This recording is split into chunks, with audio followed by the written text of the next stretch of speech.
You're listening to the Beat Straight Motel off the Zine bat. podcast, and we need to warn you that we use words like shit, bollocks, scrutix, fuck, anarcho-syndicalist, and cunt, and we don't normally beat those words out, apart from the word cunt, because we're not total animals. Don't beep Now, up. we know as well as you that your children can hear these words on any street in Britain, possibly any street anywhere in the world, but we also appreciate that you may not want to invite these words into your home if you have children or sensitive pets nearby whilst listening to this podcast. So listener discretion is advised. That being said, if your children aren't allergic to hearing words like fuck, shit, buttocks, or hind penis, they might learn something from listening to this podcast, although probably not, because the quality of our educational content is quite poor. So there you go, fuckers, buckle in and let's get started. It just sounds to me when it goes hind penis, it goes hind penis. Boo. That was not deliberate, that's very fitting, isn't it? Ooh. Do you think the hind penis would be a more difficult one to get blood to, I guess? Especially if you kept sitting on it. Yeah, true. Swashed. So I pressed play in the middle of a conversation we're having. We're talking about exercise because I walk to work, so I do like 20 miles a week, and nothing really stops me. I don't know if it's pissing it down with rain like it is today. Today it's pissing it down with rain, and they've shut my daughter's school because of a bomb threat or something bizarre. I hope that doesn't. You're living in America or something. Oh, it's strange. They have active. Well, they didn't call them active shooter drills, but they do that stuff. Anyway, let's not let this take a dark turn. So pretty much nothing stops me from walking to work. But you pointed out very, very rightly that you can't cycle in Finland in the winter because of the danger to your life, which is so extreme. You can get by with like 15 minutes, but the whole area in Helsinki has to be. I don't know why they don't do it. Like, so there's two cities. One is very quite famous on the internet. I think it's, my memory serves me correctly, it's Oulu, which is quite north actually. And basically, what they're quite famous for being a winter cycling city. Oh, where right. They compress. I think the idea is that they compress the snow because actually, snow itself is quite grippy. And so people apparently don't have to change their tires and stuff. But in Helsinki, we have quite a changeable climate. And there was a point when we moved here 3 years ago, they thought that there was sort of rumors and ideas that climate change had got so bad that snow was no longer a thing, no longer a certainty of the Helsinki winter. But having, it being about minus 15 outside, and it's quite white. And that's not just the people. It's it's sort of hard to believe that was a thing. But 2 years of like the first year we had here, there was no white Christmas, but the other sort of 3 we've had, there has been white Christmases. So it's sort of hard to take that the climate change had affected things so much. What it's really affected is how unstable the temperature is. So more extreme. Yeah, so at the moment it's minus 12. Last week it was about +1, +3, 4. That's a massive swing. So, Yeah. listeners, if you've not heard Beat Motel before, this is a music podcast, sort of. It's I think of it as my weekly chat with someone I know. It's my weekly therapy, I think. It's nice to have you back. Jay was really good last week. That man, I think he has a similar lack of filter to me. He'll just share stuff that is just like, I don't know if you listened to them, but he was talking about he went to a gig in London when he was about 16, and he bought 4 cans of Tennant Super and drank them on the bus, and the bus didn't have a toilet. And it's a great story. It's very much that the tone does dip a bit when you're kind of not on the episodes, I think. Well, I almost shat myself in Disneyland last week.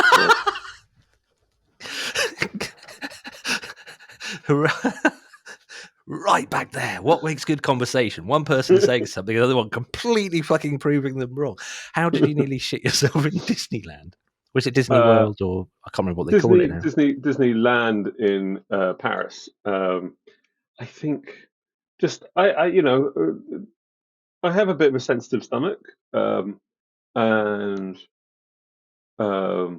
there's nothing spicy in Disneyland whatsoever. I mean, there's sort of really quite questionable political stuff still going on. The representation of the American um, the pioneers is really quite questionable, and some of the portrayals of particularly it does seem to be particularly anybody who isn't basically American white is really questionably portrayed in early Disney stuff. Shockingly so. Yeah. And they still sort of maintain some of those things that they're still there. This glorification, particularly this place called part of it called Adventureland, which is a glorification of sort of the American, Old West. But I think it was just maybe not of having something very choice the day before and not having enough time in the morning in the hotel room before my child goes. I want to go and I want to go to this ride. I want to go to this ride. And you go, okay, let's go to this ride. You think you're settled, and lo and behold, you're not. You hadn't had your morning movement. Oh, yeah, well, I had, but that doesn't always take care of business, shall we say? You didn't have full issue, as they say. Full issue. I've been eating. I've been living during the week. Have I told you about? I've learned how to make seitan, and I love it. I absolutely love it. So I've been living on that and boiled beetroot for lunch every day, and I've learned that 3 beetroot is the magic number to keep full issue regular and everything. 4 beetroot, too much. 4 beetroot, you cannot trust your farts. Welcome everybody to a music podcast. Should we talk about some music? Should we have a riff of the week? Let's have a riff of the week. Okay, so as ever, we're going to start with your riff of the week, and it goes like this. While digesting Reader's Digest in the back of the dirty bookstore, a plastic flag with gum on the back fell out on the floor. Well, I picked it up and I ran outside, slapped it on my window shield. And if I could see old Betsy Ross, I'd tell her how good I feel. But your flag decal won't get you. Your flag decal won't get you into heaven anymore. I thought John Prine. John Prine. I was sorry, just getting the list up. All credit to whoever programs titles, playlist stuff. They sometimes are so on the ball. I love it. It's sort of a bit more folky than country, I would say, but it's that album just the right track for me.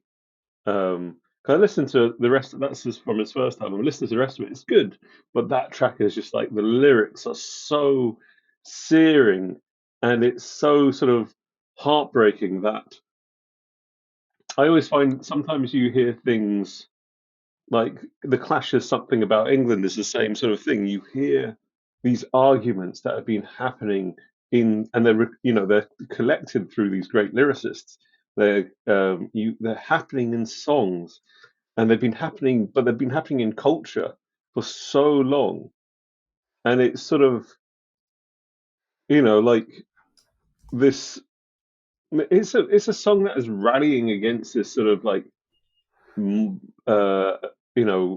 Southern American religious right, saying you can't just put a flag on your fucking car and expect that's going to do, that's not following the teaching of fucking Jesus in a way. That's the point of the song. I feel like you've been educating me, and there's so much more subversive. I mean, subversive is probably not the right way. So much more subversive country than I could ever have guessed. I thought it was the most conservative, safe genre there really is, but it's absolutely not, is it? Well, at the end of the day, it's like you can get some, a lot of it, particularly like the way it was, I would say, a lot of it was just working class music, and therefore a lot of those people came from sort of much more folk based and sort of right on politics. And I just love the humor of that song. It's just such a fuck you. I like the way and that's what I love when country does that. Sorry to interrupt. that's all right. But when country does that when a country singer does that fuck you and it has an edge of humor in it, it's always so much more biting, I think, than hearing someone in a punk band or someone in a metal band complaining about the far right. There's a couple of things that really appeal to me in this. I mean, that the slide guitars just get under my skin. I want to buy one. I've wanted to buy one for years, and that's because of Red Sparrows used them quite a lot. But there's a lot of the country you played me recently. I like the fact it's really fast to set a scene. So even just looking at the lyrics, forgetting the music for a minute, and I've still not heard much in the way of music in country that I find really exciting. It seems to be a fairly rigid set of rules for how it sounds. It's quite strict. But I've just looked up the lyrics from the beginning of this, because just in terms of writing efficiency, even if this was like a tweet or a social network post, platform post, then you'd know what it is instantly. And I used to, when I was writing books, I used to write submit stuff to this website. It's called the 75 word story, I think. And you have 75 words to write a whole story. So the first two lines of this really set a scene. The first lines are, while digesting Reader's Digest, just straight off. What a lovely line. Digesting Reader's Digest is such a contrivance, and it's so obvious, but it's just so pleasing. Digesting. Mm-hmm. So while digesting Reader's Digest, the next line, in the back of a dirty bookstore. Suddenly, what is going on? What is he? He's like in a filthy bookstore. Why is he reading Reader's Digest when he's surrounded by filth? Or is it a comment that he's blocking that out? Or do you know, it instantly... Or maybe he's working there. And therefore he's sort of enamored to...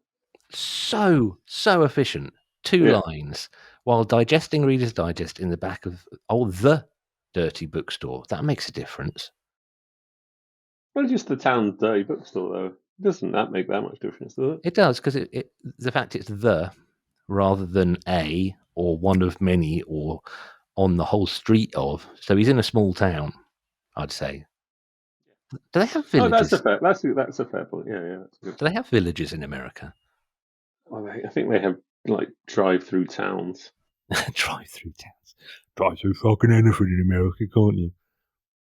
You probably can, actually. What would be the worst thing to get as a drive-through service? Proctology. Enema. Just hang your bum out the way. Do both at the same time, to be fair. You know, window 1, proctology, window 2, enema. Or probably the other way around, I suppose, wouldn't it? Otherwise, there's a head of pressure. Gynecological exam? Yeah. Anyway, good choice, Sam. Smear. Oh, God. Good choice. Through smear test. My next album name. Yeah, I was going to say that there's something in that, isn't there? Right. Man. And why did a plastic flag fall out of his Reader's Digest book? I was thinking, without the stick or without the pole, it probably would make quite a good bookmark. I like using really odd things for bookmarks. Like, it's something that if I pick the book back up in future, I'll go, and it'll be like a reminder of something connected to the time I read the book. A small child. A random animal. Random animal. Have to be a very thin animal, like one of those flying squirrels that jump tree to tree, and then a very big book. I forgot to take part of my keyboard stand, or like my equipment stand, to a gig once in Colchester. We were playing Colchester Arts Centre, which is a medieval church. And it's really weird because it's been a venue and it's been deconsecrated for so long. But there's still little elements that make it really clear it's a church, including this prayer book I found that was about 2 feet tall and about 10 centimetres thick. And I had to I balanced all my equipment on that, and I thought it looked brilliant until I realised just how terrible old prayer books are as music stands. There's really no like moral to that other than, let's go for my riff of the week. Good segue.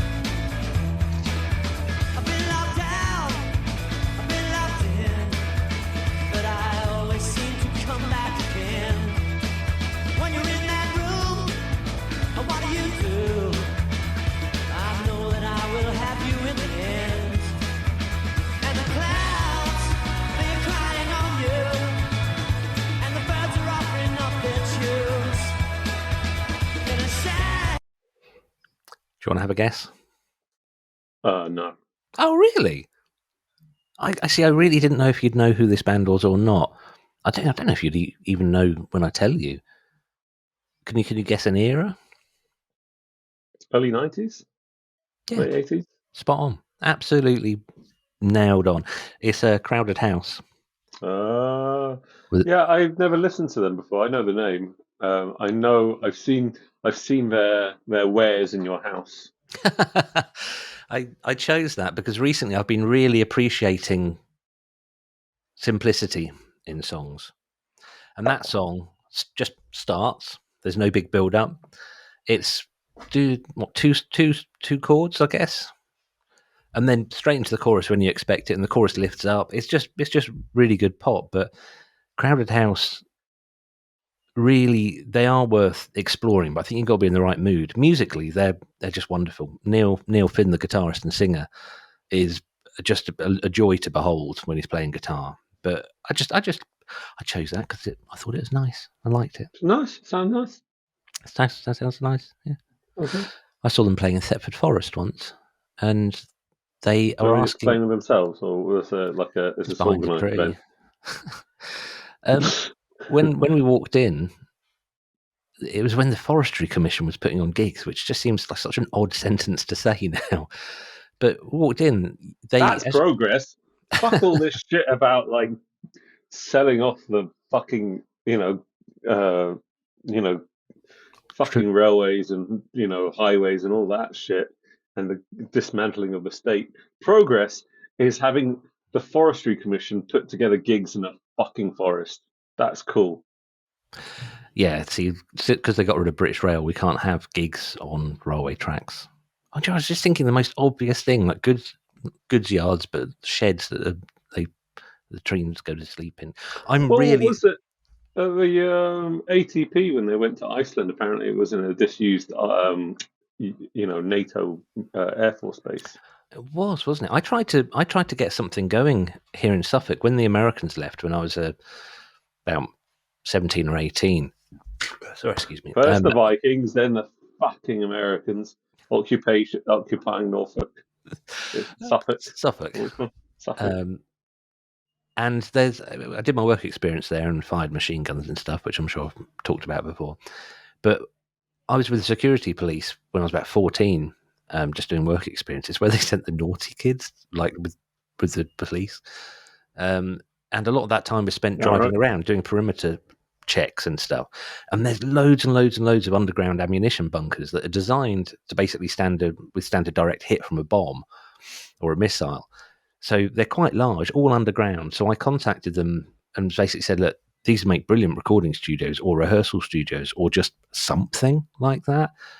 And I was only 18 years old, so they were like, yeah, whatever, fuck off. And then about 5 or 6 years ago, possibly 10 years ago, the bassist of Keane set up a business there, which uses the bunkers and things for band equipment storage. And because they've got these huge hangars, which again are bomb-proof hangars, and these hangars some of them have got this amazing like tunnel thing in the back, so that they could essentially fire up a jet plane and test it and not have the place explode. So they use it, bands use it, or production companies use it for doing like dry runs of tour setups. So like Adele did a stadium tour. So they practiced it. They built the set and everything there first, which I think's cool. That is cool. I know in Sweden they have like old I think bomb shelters converted into studios that I think you can get grants for that are owned, used to, or at least used to be owned by the government, I think. What have the fucking Tories ever done for us like that? Exactly. You used to pick up, back in like the late 90s, occasionally I'd pick up like a Swedish death metal album and it would say funded by like the Swedish Music Society. Because they were giving government grants to, because it's, at the end of the day, this stuff, like, if your country is putting together, if there's a significant population in your country, putting together music that sounds like that, and it's successful on an international market, just basically promoting your country, and it is an export. And why you wouldn't, encourage that sort of thing,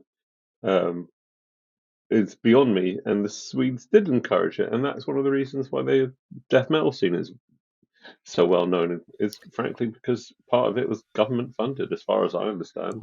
We have the Arts Council, but that's a very different thing because it's sort of funded by lottery, which is essentially a tax on the working classes, in my harsh opinion. But oh shit, I've lost my thread. I'm a bit tired today. No, but I think a lot of my experience, a lot of these government bodies tend to prefer to finance things like youth orchestras or jazz music orchestras because they look better than heavy metal, because they look better than a bunch of 14-year-olds, going, we've been given money from the state, but fuck the state, even though that's a rite of passage, arguably, for a lot of teenagers. The problem with the types of music that receive funding has always been the same, because I looked into this and I've kind of done stuff about it, not for a while. I was on a radio show to talk about why there wasn't an arts centre in Ipswich, and basically got slaughtered by the hosts. Basically, you said, look, why aren't you doing it? So I did give it a go. And the problem is that people who make guitar music are generally really badly organised. The people who are in choral societies or samba bands tend to be well organised, so they get the money essentially, until it all changed in Ipswich, because a bunch of people who I've talked about on the podcast several times with regards to Ipswich music basically pulled together and got shit done. And we now have 3 brilliant venues. I'm seeing Richard Dawson soon. And it's it's a matinee show. So Izzy's coming along. Izzy's learning guitar. Sorry, we'll have a personal catch up later. How many Remo songs can she play? It's interesting because she came downstairs really excited and played "Come As You Are" by Nirvana, because that's what kids listen to as classic music now. And I realised that's one of the first ones I learned. Oh yeah, no, it's so charming. Frankly, it was more contemporary than maybe now. It's so charming, but I'll talk about that another time, because we ought to. We're a third of the way through the show, and we haven't even told anyone what the theme is yet. Do you want to tell them? Sing-along bands you like to sing along to. That's a nicer title than I've got. I've got bands that crowds sing along to, which is really awkward. What did you just say? Sing-along bands? Sing-along bands. Is sing-along 2 separate words? One word. Sing-a-long. Or you can put hyphens between sing-a and long. No, I like that. That's a much nicer title than I had. So, was this your idea or mine? Yes, yours. Oh, was it? Oh shit! I've got nothing to back it up. Do you want to make something up as to why we chose it? It's a fucking great concert. I think you could pretty much do a whole series of podcasts on this. There's always, sometimes you have, when you go, I have a question sometimes when I go and see a band, and you sort of see this sort of performance on stage, and they're really going for it, but there's nothing to cling on to, and it's very much, there might be a pit, but very much there's a sort of a dynamic of us and them, us who is really into the music, and them who are just sort of standing at the back. Now, what's brilliant about Sing Along is that those bands sort of can include so much more than just the people who want to either dance or want to, and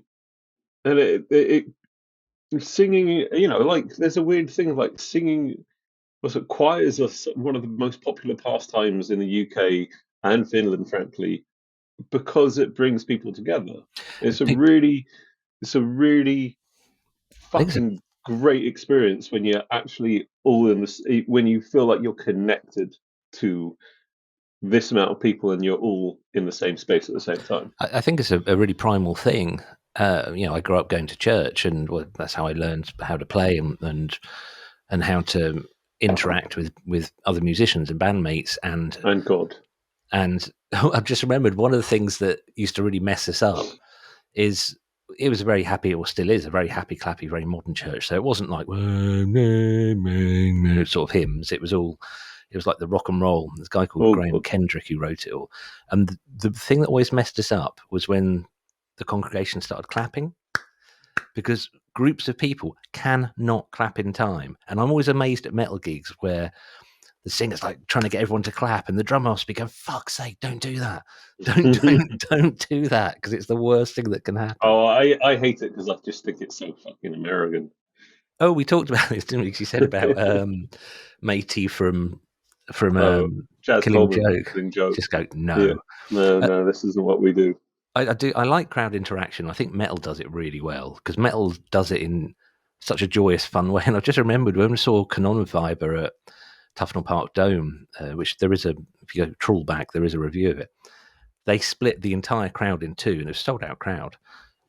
Excuse me, and like split the whole crowd in two, and there were so many people that you couldn't help but just be dragged. It was, if you want to do it or not, literally front to back of the audience. And there was one guy who somehow didn't get it. And I don't know if he was like looking at his phone or not paying attention. This guy right in the middle was suddenly like, what the fuck? Like, everyone's gone. Then they just came crashing back in on him. And I've wasted many years not going to metal gigs. Oh, and I saw Wolfheart, the singer, did that. And he said, look, you guys are, this pit sucks. I'm going to show you how. He said, I'm Finnish. I'm going to show you how we do a pit. And he did, took his guitar off, jumped down, and was in the circle pit in a tiny little venue. It's so brilliant. But I mean, having experienced quite a lot of metal gigs in London, I would say this actually a lot of the time I feel like London is I never liked London gigs compared to Brighton gigs. So I always felt London gigs and a lot of metal gigs, frankly, like, I love them. I love some of the Melbourne stuff, but it is stand there with your hands folded, sort of nodding along to it, and you do feel like you're going to a performance of something else. You're going to see a band do something on stage, but it's not inclusive of you necessarily. That it wouldn't be. Whereas the sing-along aspect, the pit aspect, does sort of make you go, this isn't the same without me. Also, I wanted to say, that not chosen today, but I love going to see Terrorvision. And I thought one of the saddest moments, they had this song late on in their career, where it's called Party Over Here, Fuck You Over There. And I heard about this song from friends before I saw the band.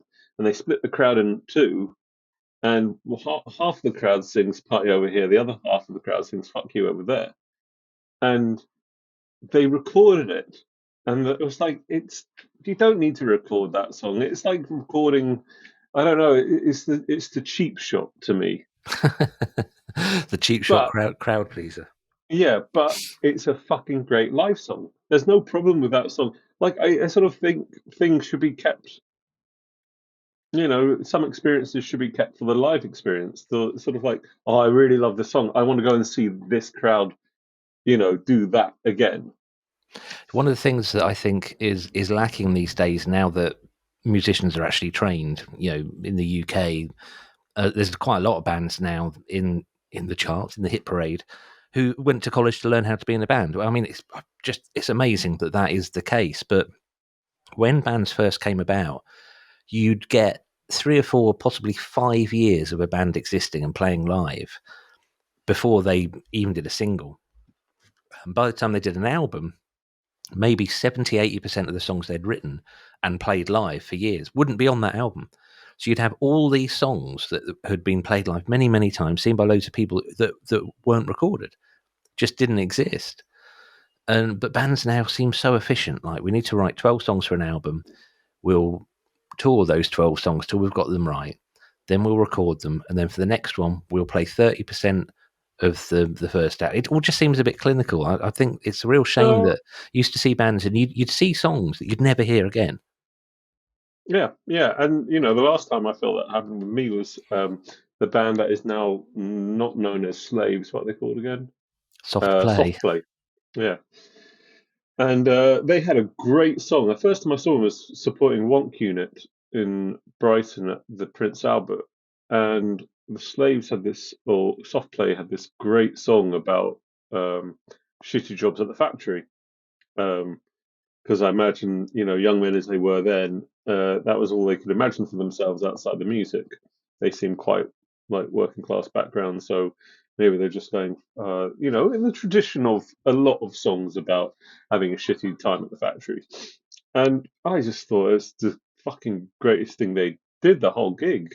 I don't know if there's any recording of it whatsoever. It's more like to be now because people are recording stuff on their phones.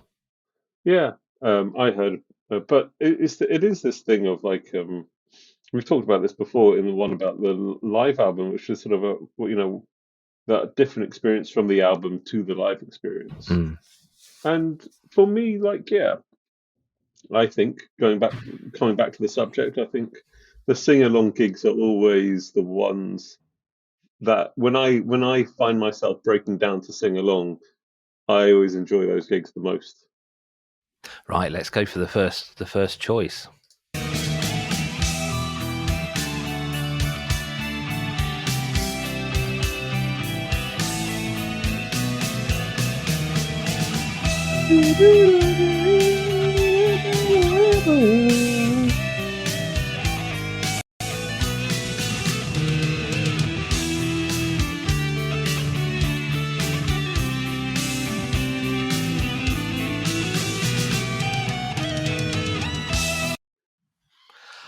I really enjoyed that solo, and that might be the first bit of anything by this band that I enjoyed.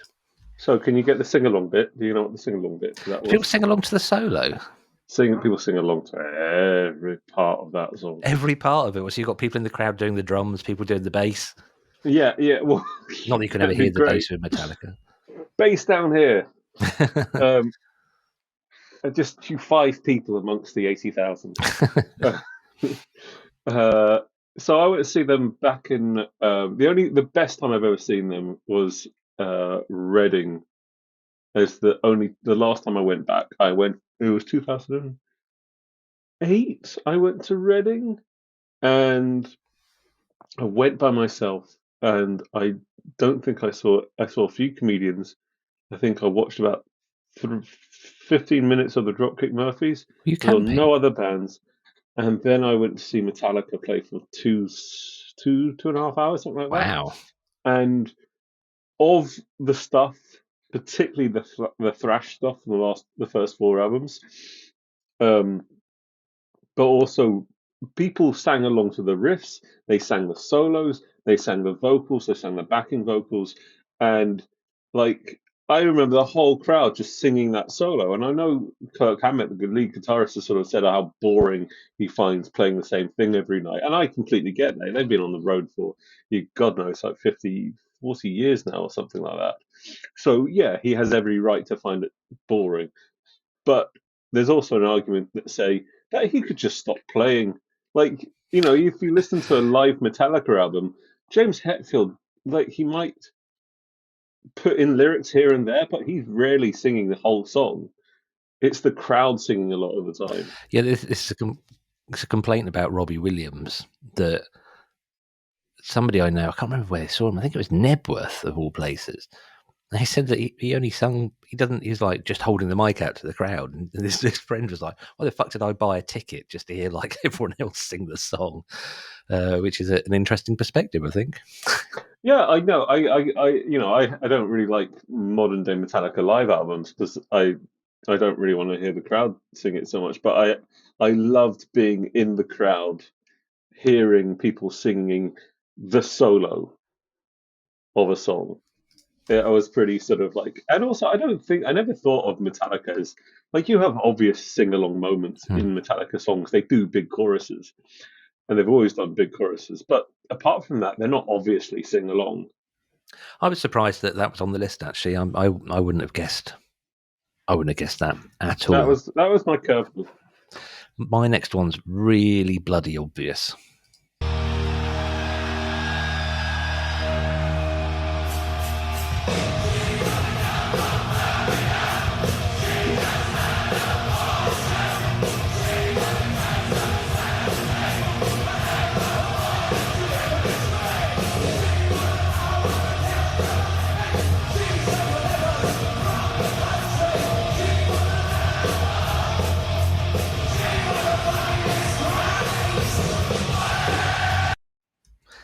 So that's actually labelled as Buddies rather than Bodies, and it's recorded at Finsbury Park in 1996. I didn't go to that one, but my friend Graham, he works where I am, who's in my band, we're bandmates at the time, raved about it so much I went to go and see them. I went to go see them 2002 at Crystal Palace, and I'm not really a massive fan of the Sex Pistols. I don't dislike them, but I think hype goes beyond way hyped, and the album's good. It's a good album, but great guitar playing, great lyrics. But so actually, they were well-written songs, but a bit pedestrian. The bass is pedestrian because it's all played by Steve Jones, wasn't it? Because Sid, it's a complicated story. But Crystal Palace was a brilliant gig, absolutely brilliant gig. I think they played every single song they'd ever done, even like Friggin' in the Riggin' and stuff like that. I went to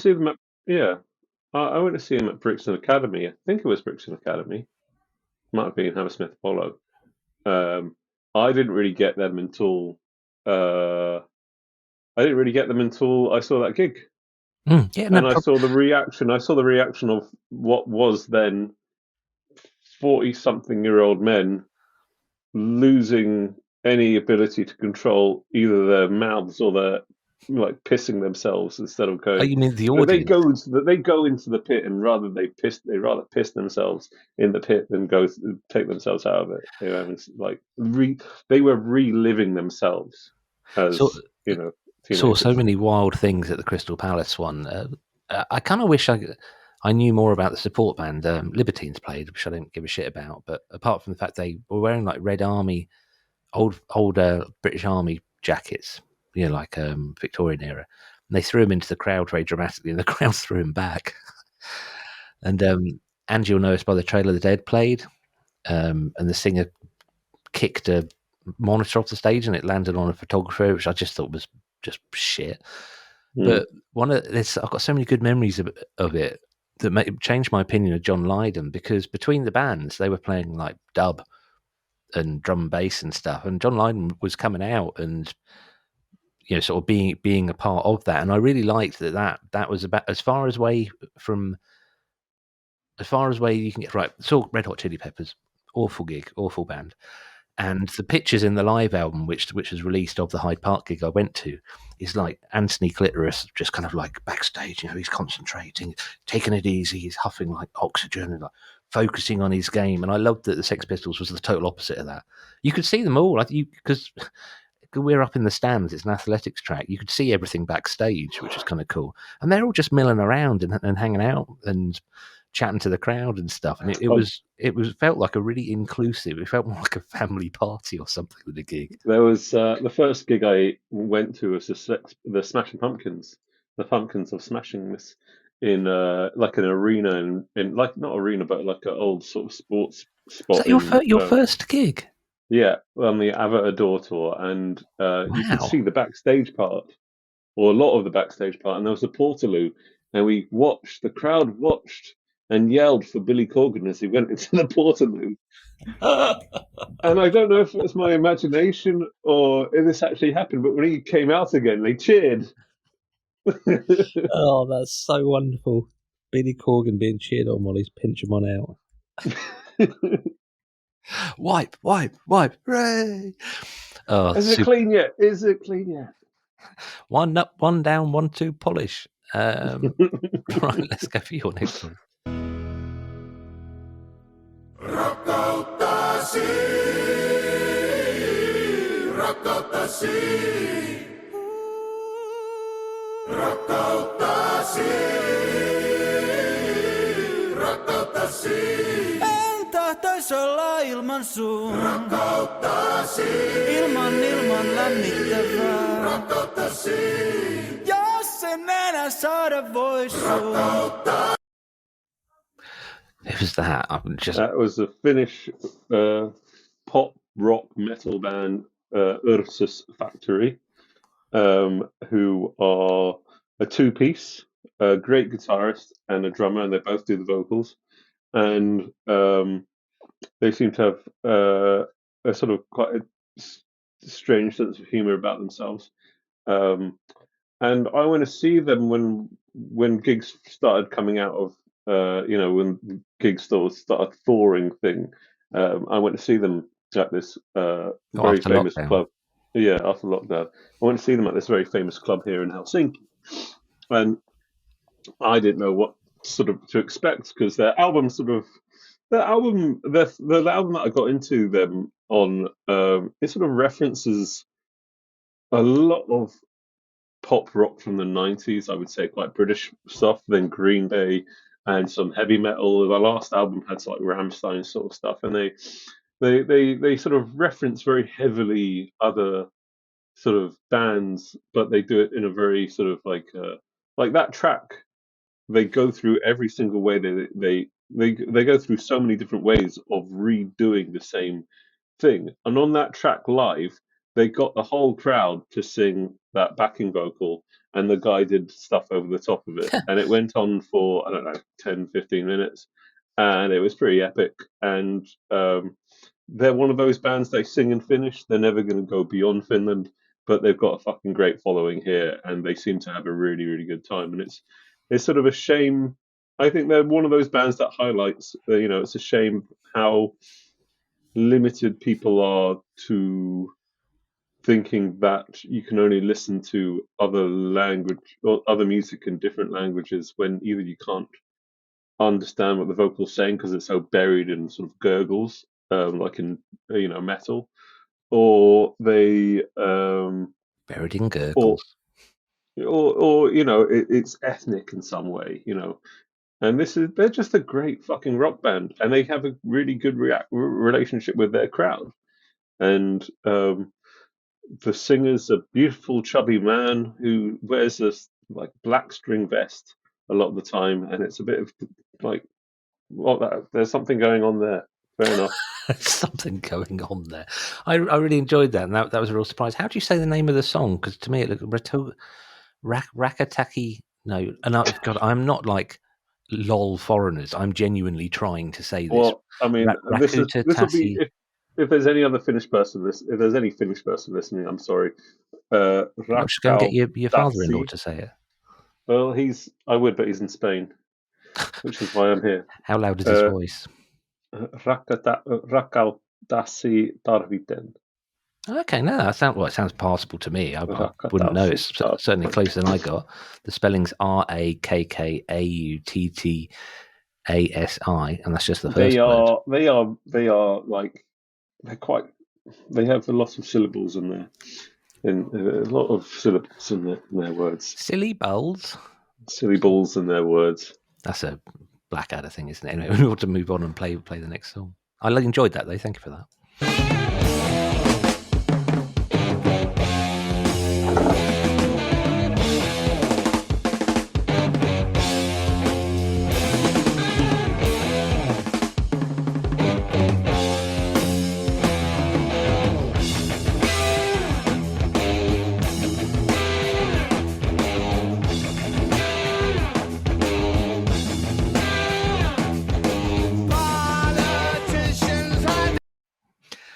So, can anyone guess who that was? I'd be amazed if anyone didn't know. That's Black Sabbath with War Pigs. And I'm going to interrupt. I don't know why. I think it's the coffee.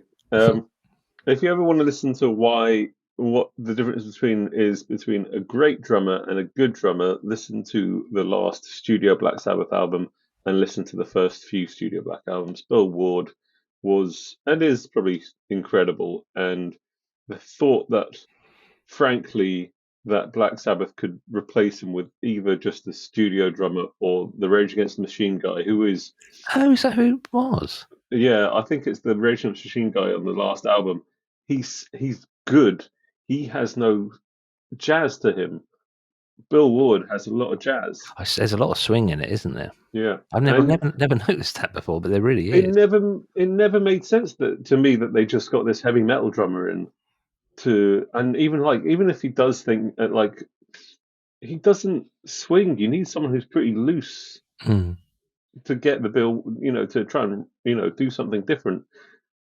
So I think that was one of the big failings to me of that last Black Sabbath album. What are you going to say? Sorry, I interrupted. No, I just chose that because you and I went to go and see Black Sabbath at Hyde Park, and that was the first experience I'd ever had of a crowd singing the riffs. And I just chose War Pigs because they opened with that, and that was it really. That was my first experience of just going, wow, people are singing the riffs, and it was just the coolest thing. Also, hearing a whole crowd of people singing "Witches gather in black masses," or was it "Generals gather in their masses, just like witches in black masses"? Yeah, or at black masses. Hearing a crowd sing that is pretty fucking incredible. It was. I absolutely loved that gig. I did not love paying £7.50 for a pint of Grolsch, and then no. But how much did you pay to get into it? I paid it was something stupid like £1.80. I want to think. I think it was. I mean, that sounds bizarre to say, but I think possibly you bought me a ticket, and it was insanely cheap. I don't think hardly any of us were going to go. I think I had one person who had bought a ticket beforehand, but I think everybody thought the prices were pretty extortionate, and no one really wanted to go to it. And then they sort of made a secret. They sort of they leaked a way to buy tickets for £5. Oh, £5! Well, that is still insanely cheap. Yeah, it is insanely cheap. And then when you're going £5, okay, I'll pay £5 for that. It was like I would have paid £20 for that. I would have, but maybe not £100 what they were originally asking. I don't know how much it was. So that was. God, there's several people there who are now dead. So it wasn't that. It doesn't feel that long ago to me. So obviously, Black Sabbath headlining, Motorhead,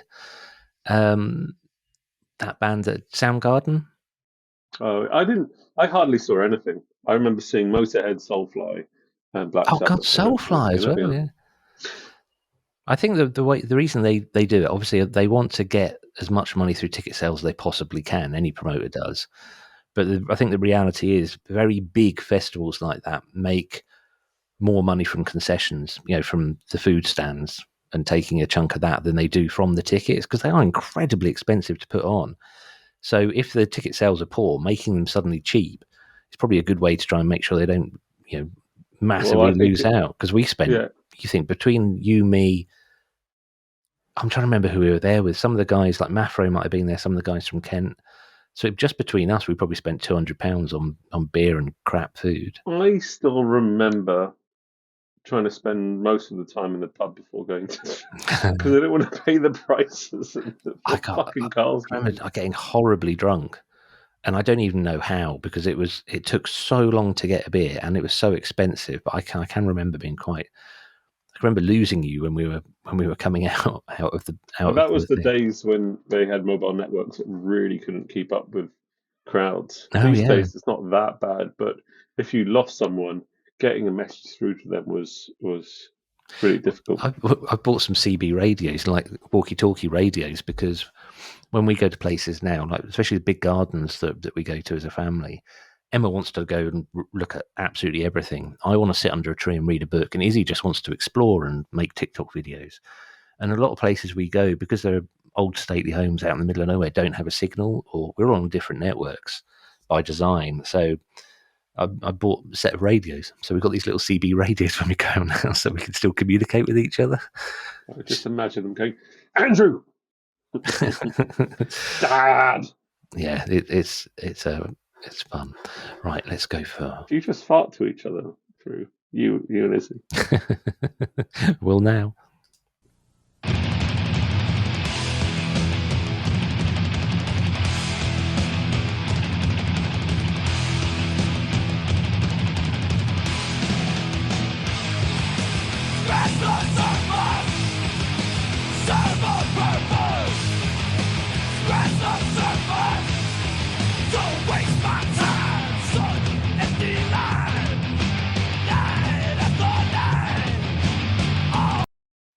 This band never sounds how I expect them to. I ought to listen to a whole album by them.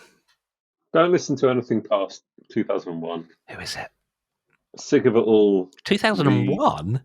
Yeah. Wow. This is like 1990 sometime. Wow, shit, really? That's bloody great. That was on EAW, Warner, one of the Warner subsidiaries, I think. They were one of the anomalies of the mass signing to major labels that happened in America in the 90s post Green Day. Like every Right. fucking person and their friend was gobbled up, and they there was something about the guitar tone, the guitar tone and the riffs, and the drummer, the groove of that band, and then the vocalist, and always these massive sort of gang vocal choruses. I guess they sort of take sort of like stuff, it's like a mixing of like hardcore and oi, but without like a massive oi thing. But they take the sing-alongs of oi in some ways, but they sort of don't obviously reference oi. But I want to see them. The best I saw them in King Tut's in Glasgow. After a few years, they hadn't toured for a few years, and they came back and they were doing like a warm-up gig of Europe, of England. And I think they're one of these bands that they don't make a lot of money, but they basically make a decent amount coming to tour in the EU and the UK in the summer and do the punk circuits. Yeah, I think there's a lot of bands. It's a job. Yeah. Their income. They're still driving shitty cars. They're basically making a middle class income Yeah. from being away from home 9 months of the year.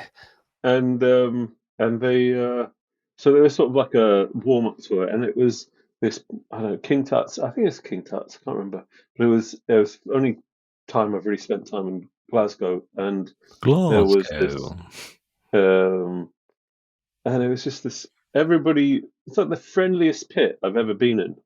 Everybody was really, really, really happy to be there and in it and singing along.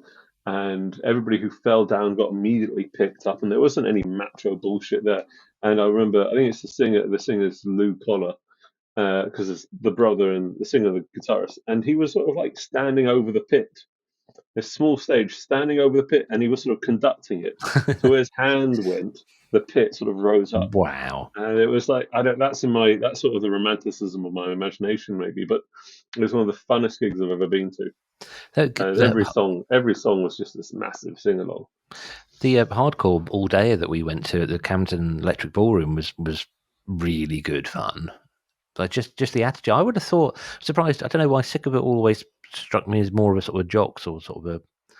No, they do have that. They do have that. I think they do certainly have that jock thing. And if anybody's familiar with what happened to them last summer or the 2 summers ago, they sort of fell out with one of the Swedish skate punk bands. Can't remember what they're called, the Swedish one. But basically, there was a misunderstanding backstage, and the Swedish band, and they got into I think they almost got into a fight.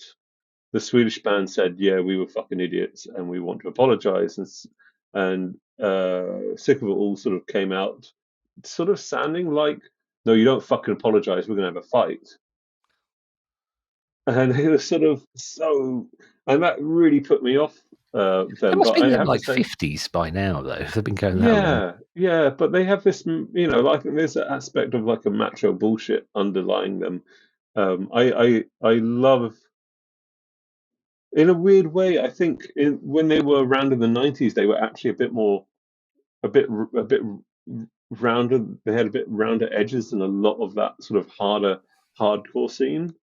They weren't so beat down metal, groove metal, as say someone like Earth Crisis ended up being, or Biohazard. But they certainly have this they've sort of driven into this meatheadedness, to me, what I can see. And, I'm happy to be proved wrong. But for what I can see is they've sort of doubled down on the meatheadedness after their album, their last Fat Wreck album, which for me was the last great album they did, which was... They're still churning them out, then? They're still churning them out. They've got rid of the brilliant guitar tone for some reason, and they went for a really overproduced sound, or really over clipped guitar sound. And what's it? The last album, yeah, Yours Truly, which was was the studio album they put out on Fat Wreck, or the second studio, was the last time they did. For my money, was the last really great album they did, and yeah, I don't know. They've gone from, there's that aspect they share with, I think they share with Rancid, that they sort of started, the fact is that they started out as quite a niche sort of attitude, and they sort of kept within that sort of, and they haven't evolved at all. They haven't sort of learnt to sort of, they haven't read many books since then, in a weird way. I love the way you explain things. And it's sort of, I don't know, it's like that stuff that you guys did in the 90s is magic. It's fucking brilliant. I love it. And it'll always be with me. But fucking, you have to grow up a little bit. Try a seventh chord. It's that whole, bands like Leftover Crack. You're like, okay, we get it. You hate the police. Fine. Right, we ought to move on. I was just, I said earlier, I looked up the lyrics of Your Flag Decal Won't Get You Into Heaven. While you were talking then, I should have shut the screen because I just noticed another line that just really stands out. I'm going to read a little bit of this verse and I'll stop. Went to the bank this morning and the cashier said to me, if you join the Christmas club, we'll give you 10 of them flags for free. Well, I didn't mess around a bit. I took him up on what he said and I stuck them stickers all over my car and one on my wife's forehead. Why put that line in? I love it that it's there, but just like out of the whole thing, that really sticks out. I stuck it on my wife's forehead. I can imagine him writing it, sat on the crap again. Yeah. Wife's forehead, yeah, why not? It sort of sounds like, yeah, it's not very heavily thought. It sounds like he just sort of put it down and went, oh, that makes me laugh, I'm going to keep it. It's a bit stupid, but fuck it. See if anyone notices that. Right. The next song I've chosen, you might be surprised that it's a sing-along song, and I did contemplate speaking to the singer, who I know, and asking permission to play the whole song because there's so many crowd pleasing things in. I'll just play it. Hello. Wake up to your life and say, "That's John, that pretty manager. Promise you that I won't miss you. It's a crying shame. It's gonna never be the same. You died for the war. Something else did they do in the dark too long. Much too long. Get the TV show and look at the streets and kids say, "They'll never want to stand about. You'll never see it when they sniff at it." Got a car, shovel in. So that particular song, the crowd could never sing along to the verse because it's just too fast. So it's almost like they'd saved their voice for the chorus, which is just that. I think it's a brilliant crowd pleasing song because the chorus is how low. You don't need anything else. You've played with this band. This Red Flag. Hey, Carl, well done. Nice one. Yeah, Red Flag 77. Ipswich is one of Ipswich's finest. They probably are Ipswich's finest, actually. But I chose it because their gigs they're sing-along gigs. They're so good. It's very much the crowd is part of the band and everyone knows all the words, and a lot of the songs are custom built for sing-along, which is just such a joy. Oh, it was, one of those bands that was, they're particularly going to see them on their home territory is something pretty special. And joy. I never really got into their records, to be honest, but I always loved coming up to, when Piss Resistance were around, coming up to Ipswich was a rare joy, and it was always, a rare joy to see them and great to gigs. sort of be a bit jealous of how people reacted to them. I know exactly what you mean. Right, here's your last choice.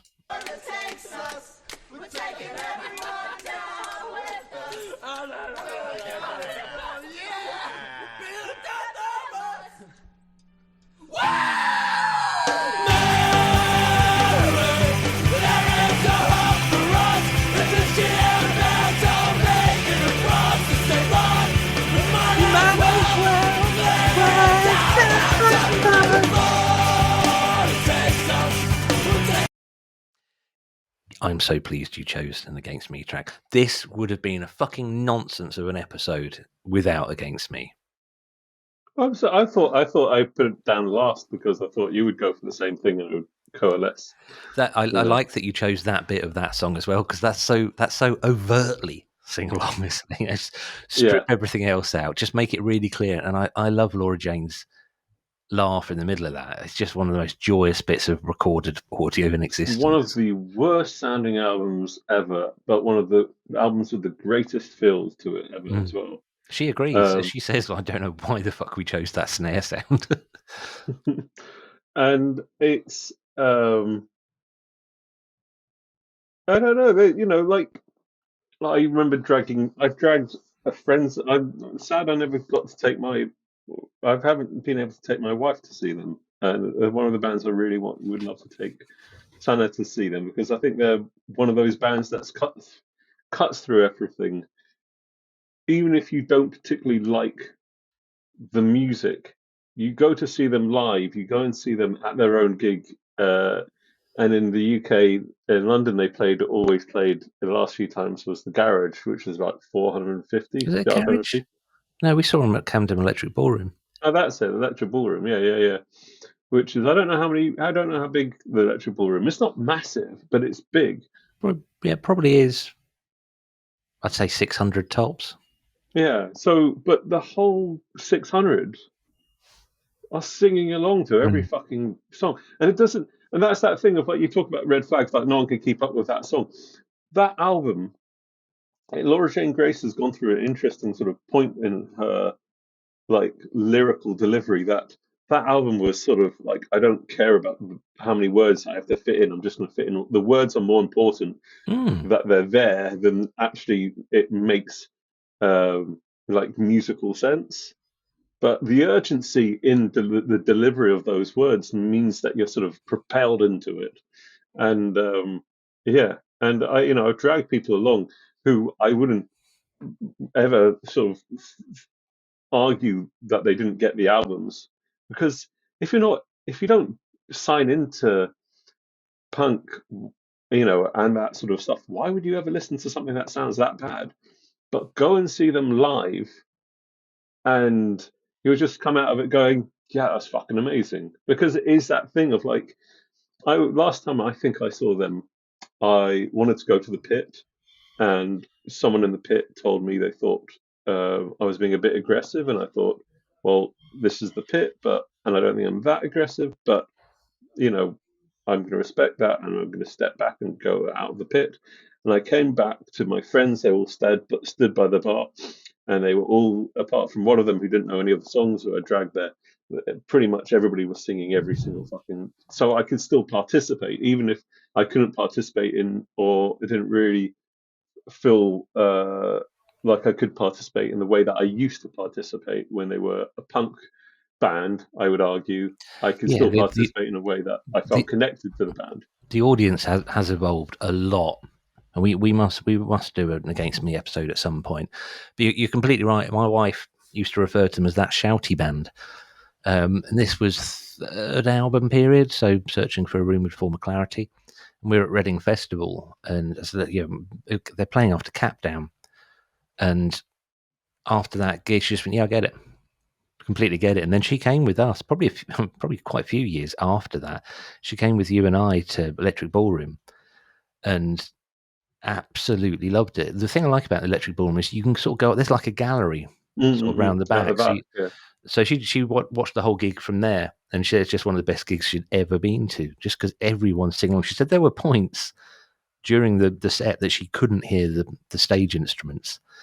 There's, I saw you did an episode about best live things on YouTube, and there's a video of Against Me somewhere on there when they were sort of still that punk band, where they are surrounded 360. I don't know if you talked about this, but they're surrounded 360. No, I've not seen that.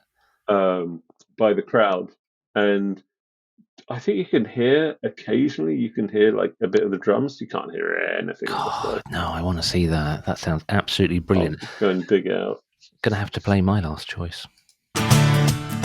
and we rock.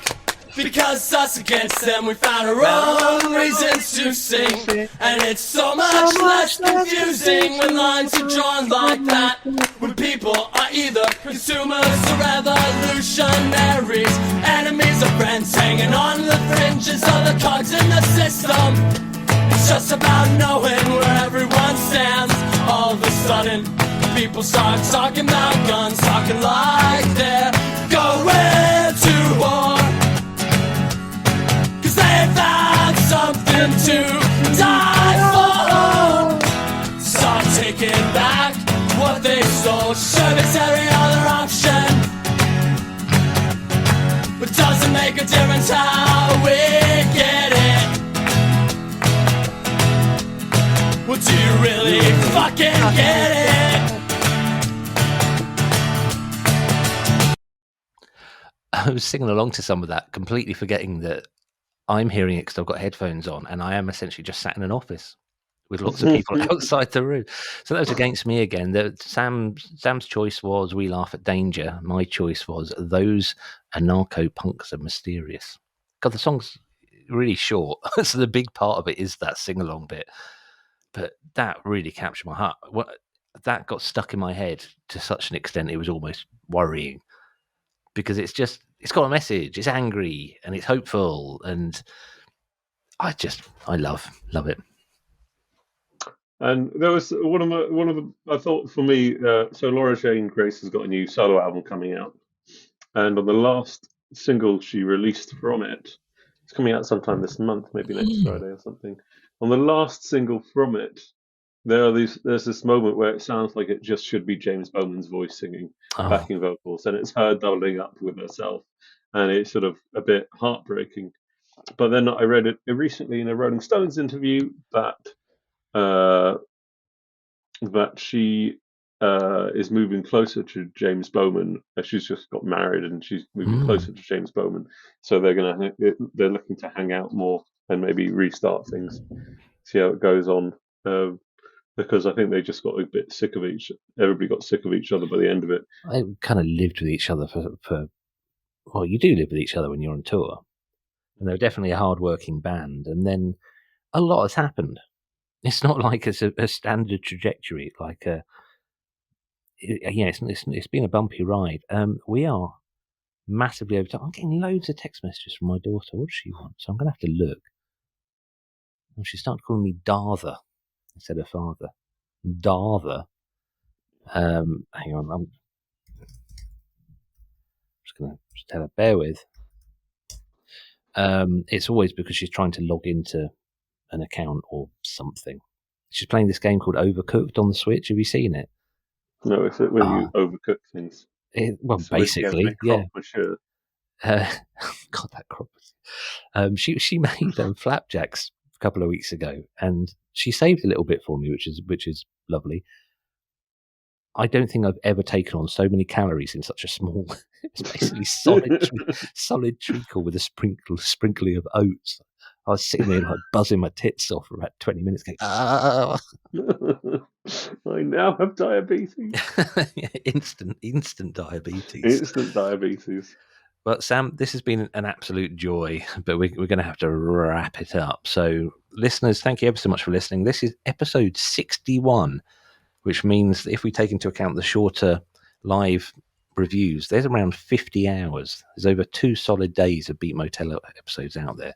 So if you're new to Beat Motel, you got some fucking catching up to do. Get on it. Yeah. What fucking life have you led up until now? What shallow, boring existence have you led? Rather than listening to our self-help moaning. Brilliant. Right, I'm going to say goodbye. Do you want to say goodbye? No, never.